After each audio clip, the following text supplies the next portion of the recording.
Olá, amigo desbravador! Hoje queremos agradecer a desbravadora Tayane, do Clube Guardiões de Orion da Associação Rio Fluminense, que nos pediu que fizéssemos esta especialidade de anfíbios. Muito obrigado, Tayane, pela sua participação no nosso canal.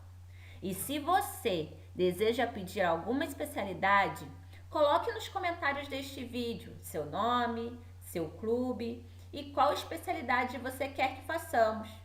Vamos tentar atender o seu pedido. Estamos à sua disposição para juntos crescermos e nos desenvolver ainda mais no Clube de Desbravadores.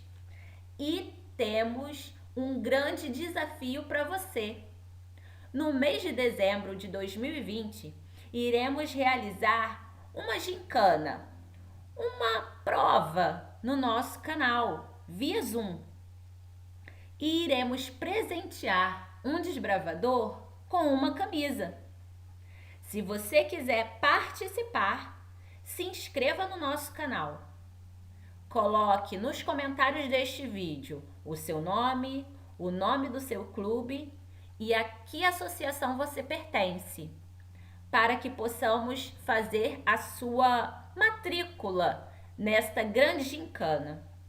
Enquanto isso, vá estudando essa matéria, que ela vai ser o assunto dessa gincana. Compartilhe com a sua unidade também. Nos próximos vídeos daremos mais detalhes. E agora, vamos iniciar a especialidade de anfíbios. Os anfíbios. Anfi, duas, mas bio, vida.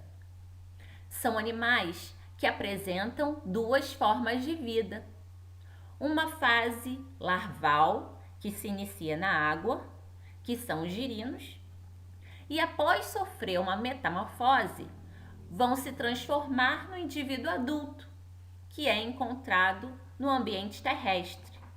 Então, os anfíbios possuem duas formas de vida, aquática e terrestre. Temos como exemplo sapos, pererecas, rãs e salamandras.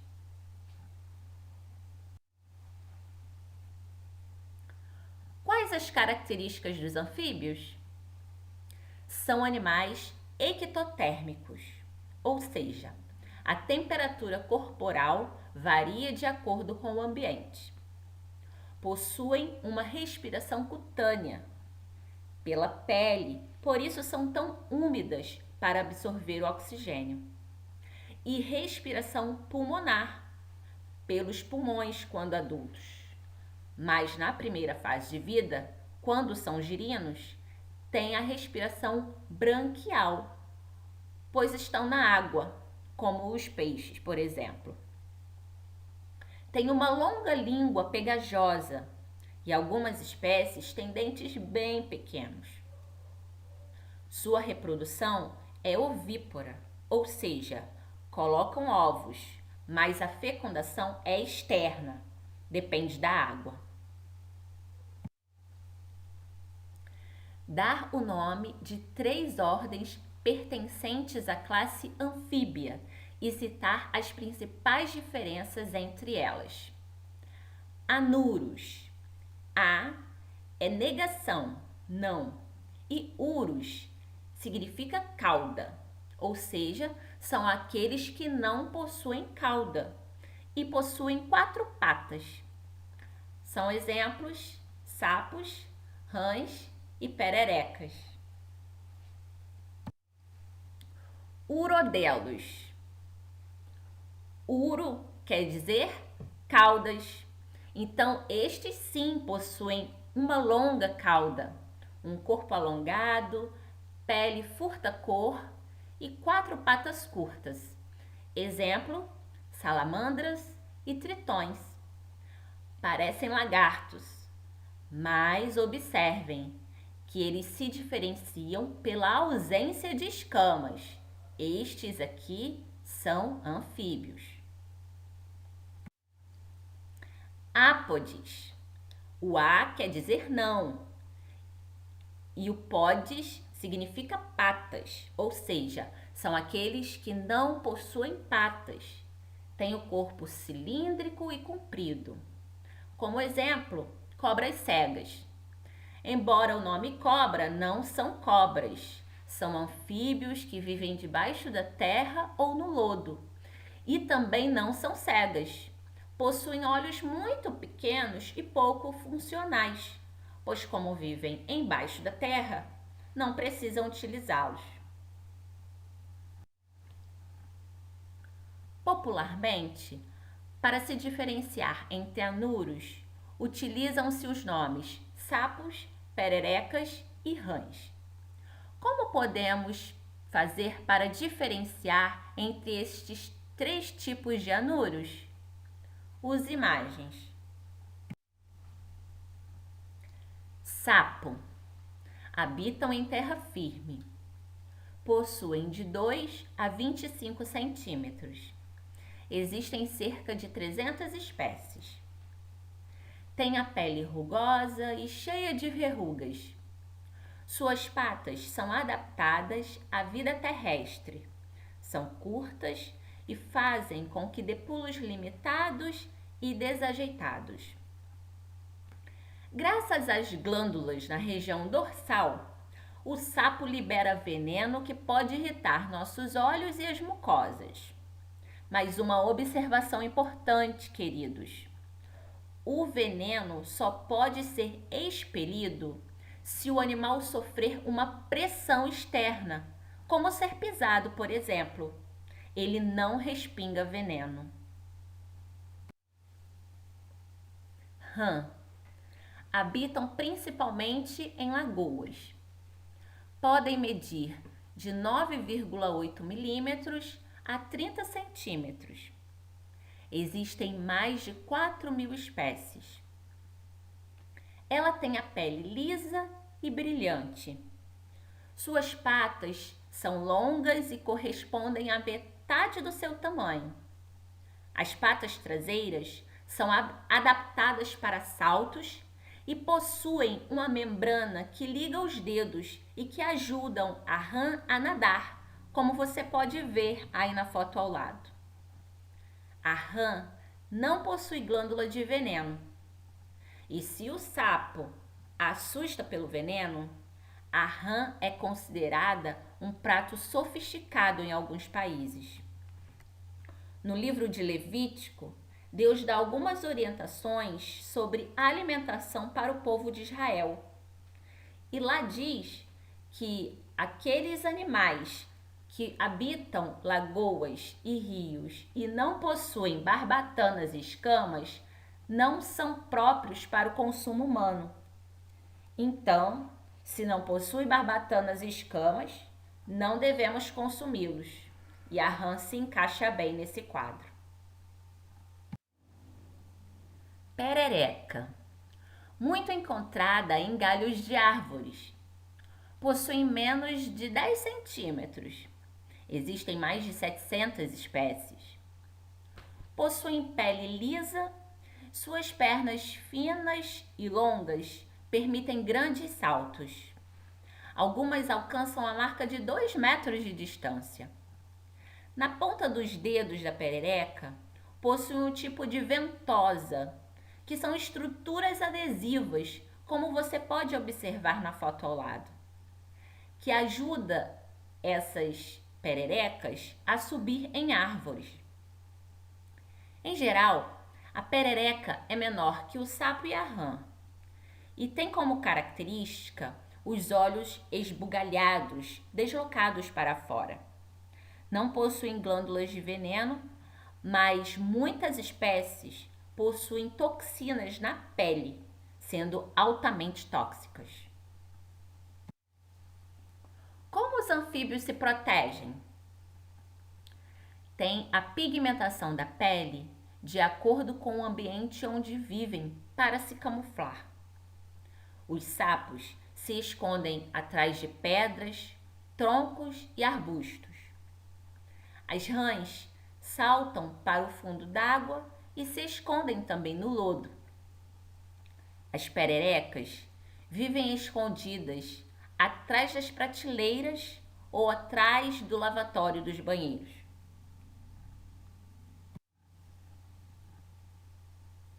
Fazer uma coleção através de fotos ou imagens retiradas de livro ou internet de 10 diferentes espécies de anfíbios encontrados em seu estado ou país. Aqui nós temos um exemplo de como você pode fazer essa coleção. Então, capriche na sua coleção para mostrar para o seu instrutor. Descrever ou esquematizar o ciclo de vida de um anuro. Primeiro, acasalamento. Sapos machos e fêmeas acasalam na água ou nas plantas, dependendo das espécies. Então, o macho abraça a fêmea no que é chamado de amplexo. Segundo, desova. O sapo fêmea libera os ovos para que o macho os fertilize. Ao contrário dos mamíferos, nos sapos a fertilização ocorre fora do corpo. Terceiro, ovos. A maioria dos ovos não vai prosperar. Alguns servirão de alimento para outros pequenos animais e pássaros, e outros não serão fertilizados. Também haverá alguns que secarão ao sol em áreas onde não há água. Os ovos que sobreviverem eclodem cerca de 7 ou 9 dias depois. Quarto, o girino. O girino é uma pequena criatura semelhante a um peixe. Nos primeiros 7 dias de vida, o girino se alimenta da clara do ovo que ainda possui no interior. As únicas partes que têm um girino são a cauda, boca e brânquias. Após mais 7 dias de desenvolvimento, o girino poderá nadar sozinho e comer algas da superfície da água. Quinto, desenvolvimento dos girinos. Após 4 semanas de vida, o girino começa a crescer dentes e também pele nas brânquias. Além disso, torna-se um ser social e nada em grupos, como peixes.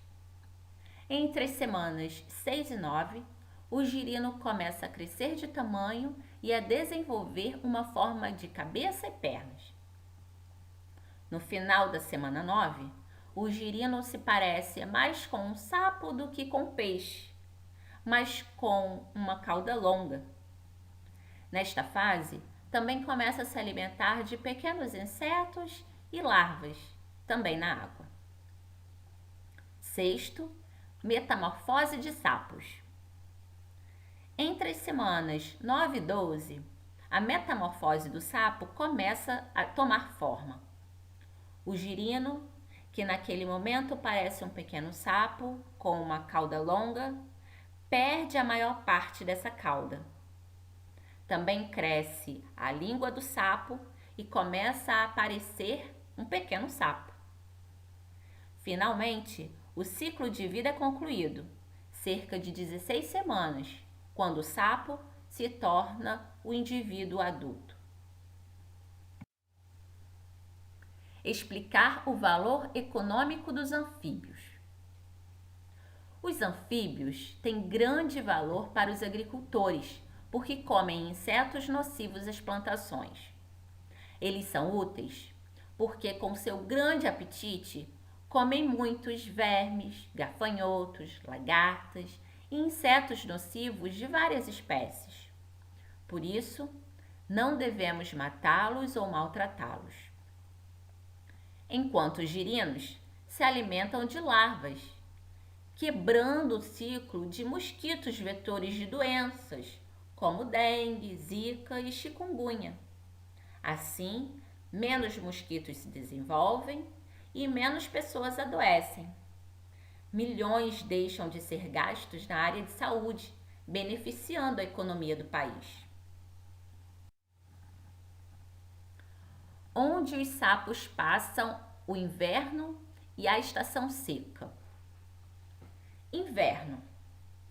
Alguns sapos que vivem no centro e no norte dos Estados Unidos fazem parte do grupo das Pseudacris. São animais que vivem em regiões muito frias, passam o inverno congelados. As Pseudacris liberam substâncias no sangue semelhante à glicose, que impedem que o gelo forme pontas cortantes que possam feri-las. Elas têm ainda mecanismos bioquímicos para se proteger da morte das células. Enquanto estão congeladas, as pseudacris permanecem em estado de torpor, semelhante à hibernação. Quando a temperatura volta a subir, elas descongelam e acordam. No Brasil, as espécies de sapos acumulam gordura nos períodos mais quentes e no inverno ficam em lugares mais abrigados, como cascas de árvores, ou se enterram, entrando em estado de torpor sem congelar. Estação seca. A estivação é um fenômeno praticado por animais que vivem em desertos ou em climas tropicais.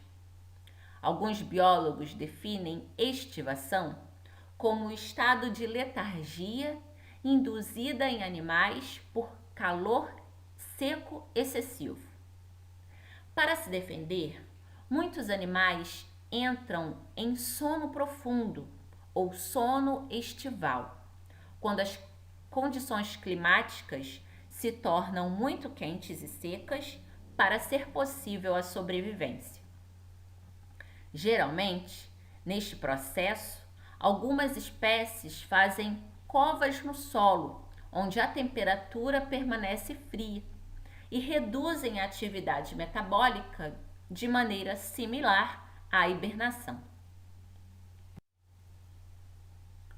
Qual parte do corpo é utilizada para amplificar os sons que os anuros produzem? Tanto machos quanto fêmeas são capazes de coachar? Para que os anuros utilizam os seus coachos? Os anuros emitem sons que variam desde o alto chiado da perereca ao forte coachar do sapo-boi. Esses sons, produzidos através da expulsão do ar dos pulmões, estão relacionados ao reconhecimento da espécie e ao acasalamento. Algumas espécies apresentam sacos vocais que, distendidos, atuam como caixas de ressonância, amplificando o som. Os sapos e pererecas possuem apenas um saco vocal. As rãs têm 2 sacos laterais, como vocês podem observar a diferença entre eles nas fotos abaixo. Somente os machos coacham. As fêmeas são mudas.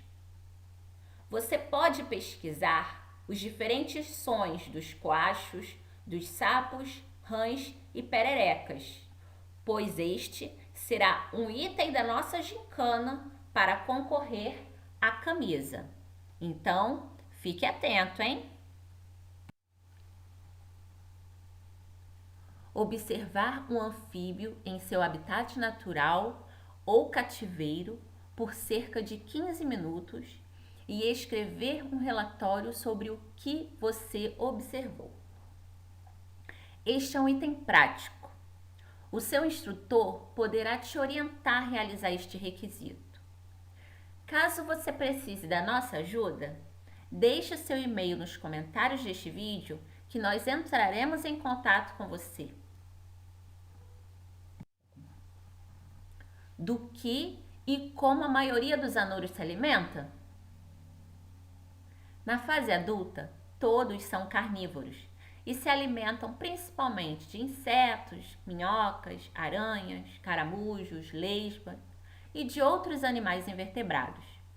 Em geral, utilizam a visão para a detecção das presas e as apanham com sua forte língua, que é elástica e bem pegajosa.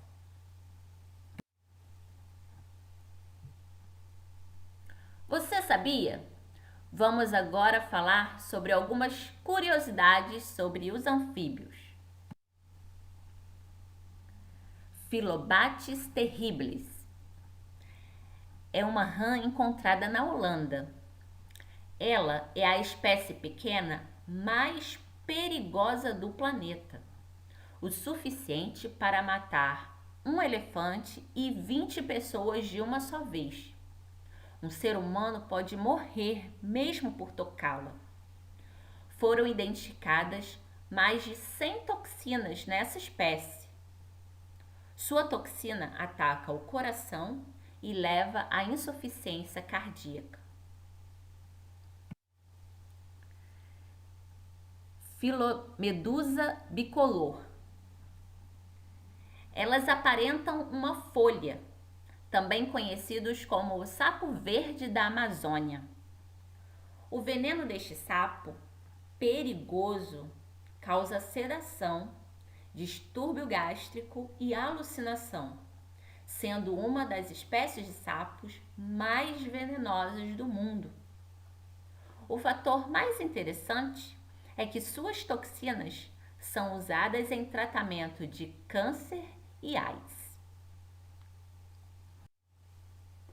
A maior rã do mundo, a rã Golias, que pode ter 35 centímetros e 3,5 quilos. O seu peso equivale ao de um gato. Tem uma capacidade de salto notória, podendo saltar cerca de 3 metros de uma só vez, embora se canse rapidamente após 2 ou 3 saltos. Vive nas regiões de Camarões e Guiné Equatorial. O animal está em extinção, porque é muito procurado por colecionadores. Nos Estados Unidos, por exemplo, pode chegar a custar até $3.000. O menor anfíbio do Brasil. Brachycephalus didáctilos. É o menor sapo do Brasil. É do tamanho de uma mosca doméstica, com comprimento aproximado de 7,7 milímetros. Foi encontrada na Mata Atlântica do Rio de Janeiro e cabe na ponta da unha de um adulto. Sapo come escorpião. Um estudo do Instituto Butantan, publicado na revista Toxicon, comprovou que a espécie Rhinella icterica, conhecida como sapo cururu ou sapo boi, é imune ao veneno do escorpião amarelo, sendo seu predador natural. Então, proteja os sapos que você encontrar, pois eles podem estar te protegendo e você nem sabia disso.